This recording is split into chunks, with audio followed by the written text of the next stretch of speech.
प्यारे विद्यार्थियों, आप सभी का स्वागत है एमएस एजुकेट चैनल पर। और आज हम करने जा रहे हैं कक्षा 6 के अंदर जो अध्याय 3 है, संख्याओं के साथ खेलना। उसके अंदर हम अपने एक टॉपिक ले लेते हैं, गुणज एवं सार्वगुणज। गुणज एवं सार्वगुणज क्या होते हैं? इससे पहले वीडियो में हमने देखा था गुणनखंड, सार्वगुणनखंड और अभाज्य गुणनखंड। तो अब हम इसी का एक टॉपिक लेते हैं, गुणज। तो गुणज क्या है? तो किसी भी संख्या का गुणज वह संख्या है जिसमें मूल संख्या का पूरा पूरा भाग जाए, यानी जो उसके गुणज होंगे उन गुणजों के अंदर मूल संख्या, यानी जिसके हम गुणज ज्ञात कर रहे हैं वो मूल संख्या हो गई, उस मूल संख्या का पूरा पूरा भाग जाएगा तो वो क्या कहलाएगा? गुणज कहलाएगा। दूसरा इसमें महत्वपूर्ण बिंदु ये रहेगा कि इनकी संख्या वो अनिश्चित होती है। गुणनखंड में हमने देखा था कि उसमें संख्या निश्चित थी। 2 के गुणनखंड देखे तो हमने 1 और 2 था तो वो 2 ही गुणनखंड थे।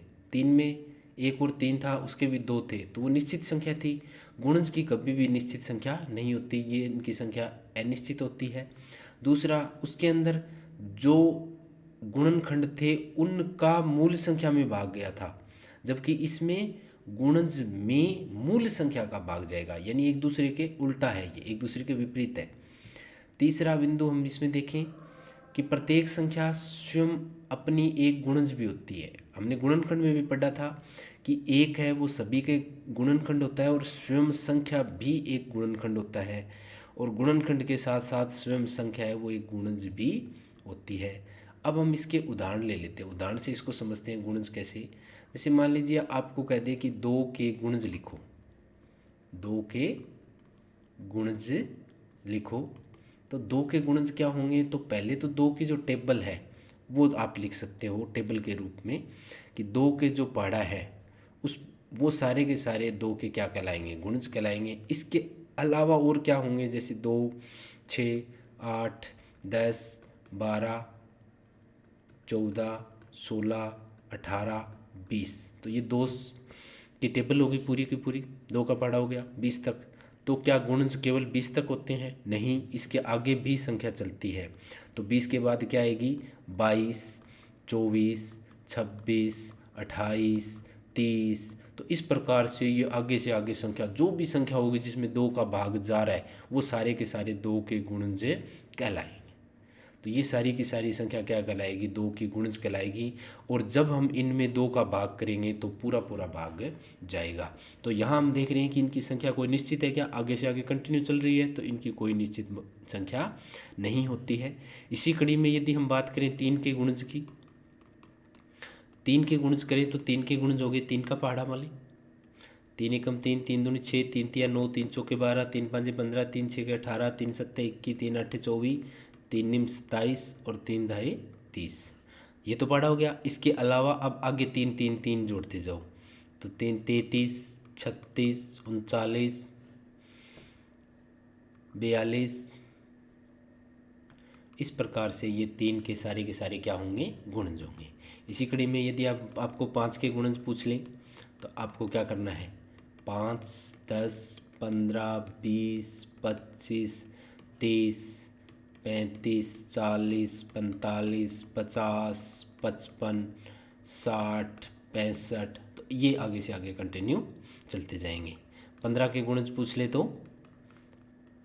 हम 15 के लिख देंगे। 15, 30, 45, 60, 70, 90, 105, ये कंटिन्यू आगे से आगे है वो 15 के गुणज लिखेंगे। तो ये होते हैं गुणज। अब अपने पास इसका दूसरा टॉपिक आता है सार्वगुणज। जिस तरह से हमने गुणनखंड में सार्वगुणनखंड पढ़ा था, सार्व मीन्स सभी में, गुणज यानी गुणज आए, तो जो सभी में कॉमन हो, सभी में क्या हो? कॉमन हो। सभी में जो कॉमन आए वो क्या कहलाता है? सार्वगुणज। जैसे मान लीजिए आपको 5 व 15 के सार्वगुणज लिखो, 5 व 15 के सार्वगुणज लिखो, तो अपने को क्या करना है, पहले 5 के गुणज देखो आप, 5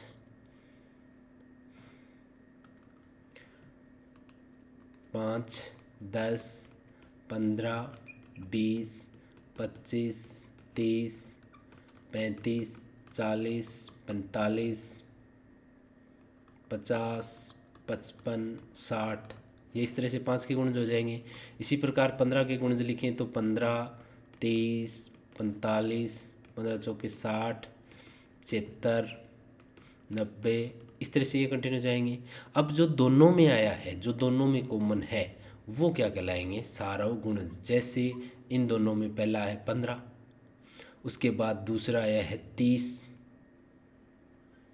दूसरा क्या है 30, ये देखो दोनों में 30 है। उसके बाद 45 इसमें भी है और इसमें भी है, फिर उसके बाद 60 इसमें भी है और इसमें भी है।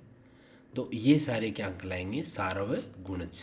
तो हम इस प्रकार सारव गुणज की मात्रा भी अनिश्चित होती है, जैसे 15 हो गया, फिर 30 हो गया, फिर 45 हो गया, फिर 60 हो गया। तो ये जो इसके गुणज हैं वो सारे के सारे 5 में आ रहे हैं, तो वो सारे के सारे कंटिन्यू आगे से आगे चलते जाएंगे। ये तो अपने 2 संख्या में था। इसी प्रकार यदि अपने पास 3 संख्या दी गई हो तो हम तीनों संख्या के अंदर गुणनखंड ज्ञात कर लेंगे, गुणज ज्ञात कर लेंगे। 5 दी गई हो तो 5 के अंदर जो सभी में कॉमन आए वो कहलाएंगे सारव गुणज। तो ये था टॉपिक गुणज और सारव गुणज का। धन्यवाद। और आप सभी से निवेदन रहेगा कि आप हमारे YouTube चैनल MS एजुकेट को सब्सक्राइब करें, लाइक करें और ज़्यादा से ज़्यादा शेयर करें। और साथ ही साथ हमारी ऐप MS एजुकेट को प्ले स्टोर से डाउनलोड करें, जिसके अंदर इन सभी टॉपिक्स के जो वीडियो है उनके नोट्स और टेस्ट सीरीज़ आपको मिलेंगे, जिससे आप अपना मूल्यांकन भी कर सकते हैं। धन्यवाद।